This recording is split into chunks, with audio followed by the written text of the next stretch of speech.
The session was pretty good, and what Zaib sir taught us today was something that we really didn't know about how the industry works, and there were these much things in Unreal and about networking also, which is not a part of game, but something that we must learn to learn things better, and that's it. And it was pretty good session.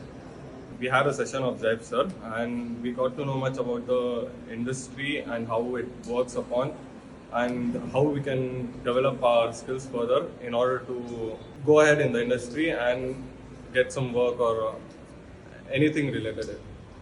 Thanks. Today we attended a session from Zaib.